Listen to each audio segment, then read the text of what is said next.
I begin this unit with the continuation of the Danubian history into the Balkans because it's impossible to separate once we get to the early 20th century. If we look at Balkan history, much of it is similar to the regional history once we pass the removal of the Ottomans in many ways. So the Ottomans take control of this area in the early 14th century. And then the Battle of Mohacs happens, and they move farther north. Siege of Vienna is their last big push, and that's going to mark the crumble. They're going to be pushed back into southeastern Europe. They're going to lose control over the Croatian and Hungarian lands. Slovenian lands are under the domination of the Habsburgs. In the 1870s, the Habsburgs control Bosnia, and this leads us to who will now emerge in this area. So we have a Russian presence trying to make its way into the area. They try to link themselves with the Slavic Orthodox populations of the Balkans, and there's a merging Serbian nation trying to unite the South Slavs, and we have the power of the Habsburgs as well. Plus we have a German confederation that forms into the first, what we consider Germany in the 1870s, following the Franco-Prussian War. And Germany emerges as a influence, and the German Empire becomes interested in this area. Again, this is called the Eastern Question: who will take control of the former Ottoman lands as they start to crumble? And this is what's going to become the emergence of the First World War, and it happens in this region. Turn of the century, Serbia is a small kingdom that has that's not very stable, and it has a large mixed population, as most of Central Europe as well. Different groups though. We have Croats, we have Slovenes, Serbians, Albanians, and what today we call Bosniaks, which were formerly known as Bosnian Muslims.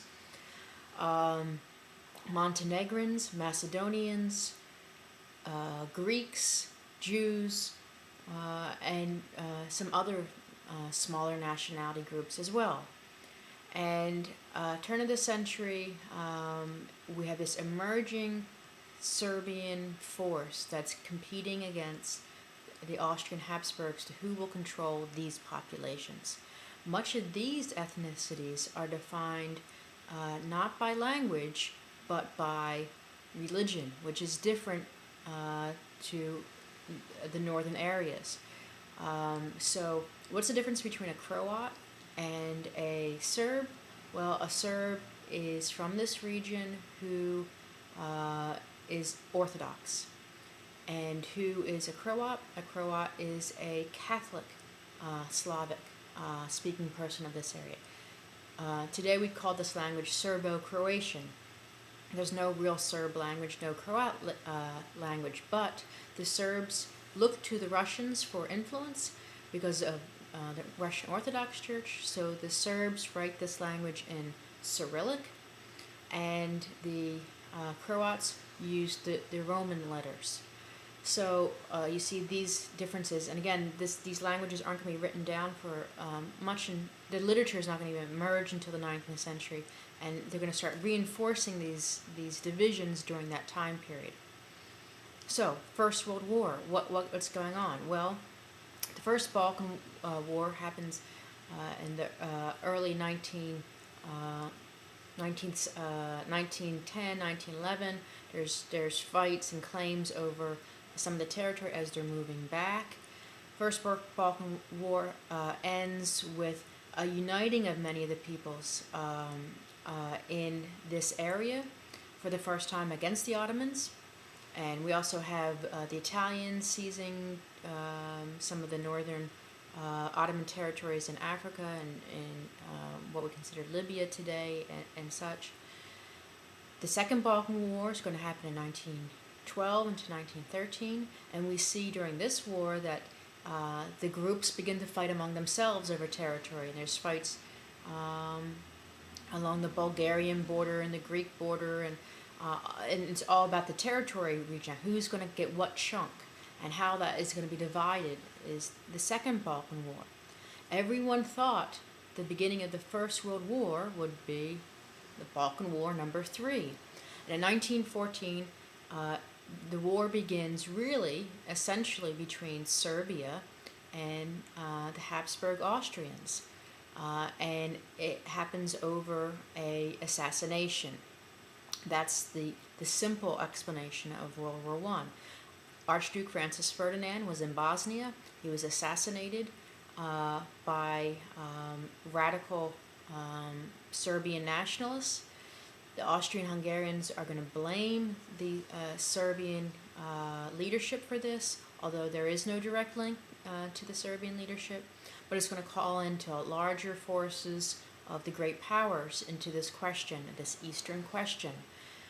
Russia will mobilize, which will ignite Germany, and Germany is afraid of a war that's going to happen on two fronts. Because there have been some great powers who've been uniting into alliances. A triple entente alliance is between Russia and United Kingdom and France.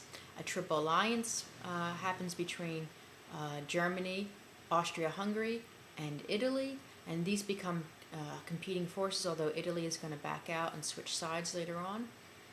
So in 1914, the Archduke Francis Ferdinand, the heir to the kingdom, is assassinated, and an ultimatum is sent to Serbia, basically saying that Austria, in many ways, is going to take dominance over the government of Serbia.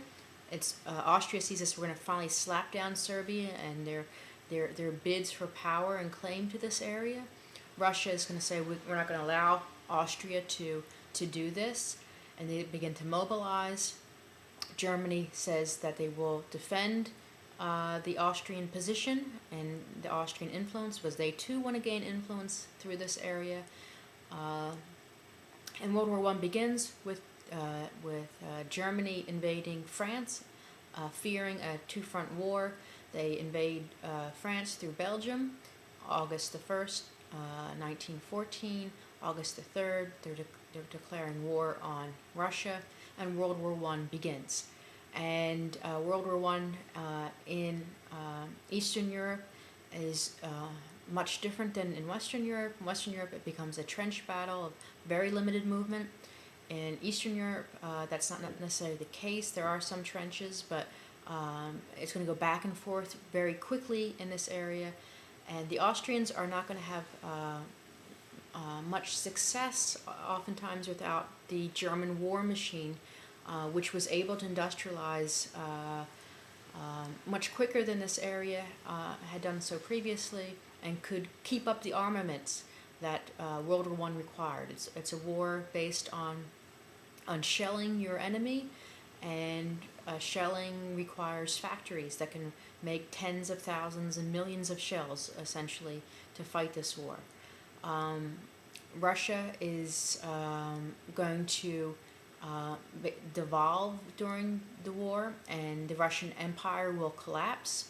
Tsar Nicholas II is going to abdicate the throne in February 1917, and Germany is going to move into Eastern Europe and take control of the former Polish-Lithuanian areas, going to have dominance in the Baltic states, and set up a puppet government in what we think of as Ukraine today.